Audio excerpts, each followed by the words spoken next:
Sunday morning சித்திரக்கணிக்கு எப்படி கோயிலுக்கு போவோன்னு தெரியும். ஸோ மீஷோவில் 2 சாரீ ஆர்டர் போட்டு வச்சுருந்தேன். இந்த சாரீக்கு ஆல்ரெடி என்கிட்ட இருந்த ப்ளவுஸே மேட்ச் ஆச்சு. அதனால் அதுவே வியர் பண்ணிட்டேன். நேற்று போட்டிருந்த ஜுவல்ஸ் பற்றி ஒரு சிலர் கேட்டிருந்தீங்க. ஸ்ரீவீஸ் கலெக்ஷன் அப்படிங்கிற இன்ஸ்டா பேஜ்லேருந்து வாங்கினதுங்க. குவாலிட்டி ரொம்பவே சூப்பராக இருக்கும். அதே சமயத்தில் பார்த்தீங்கன்னா நிறையா யூனிக்கான கலெக்ஷன்ஸ் வச்சுருக்காங்க. இது என்னோட 3rd பர்ச்சேஸ்.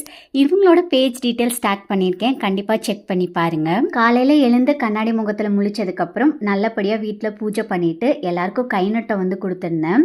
வருஷம் அம்மா தான் கொடுப்பாங்க. இந்த வருஷம் அம்மாவுக்கு ஒரு மெடிக்கல் எமர்ஜென்சி, ஸோ ஊருக்கு போயிருக்காங்க.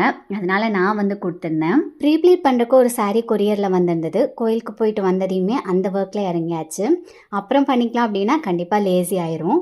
உங்களுக்கும் என்னோட சாரீ ப்ரீப்ளீட்டிங் சர்வீஸ் அவைல் பண்ணிக்கணும்னா ஸ்க்ரீனில் தெரியக்கூடிய நம்பருக்கு வாட்ஸ்அப் பண்ணுங்கள். நைட்டு டின்னருக்கு ரொம்பவே ஹெல்த்தியான பாசிப்பயிர் தோசை தான் பண்ணியிருந்தேன்.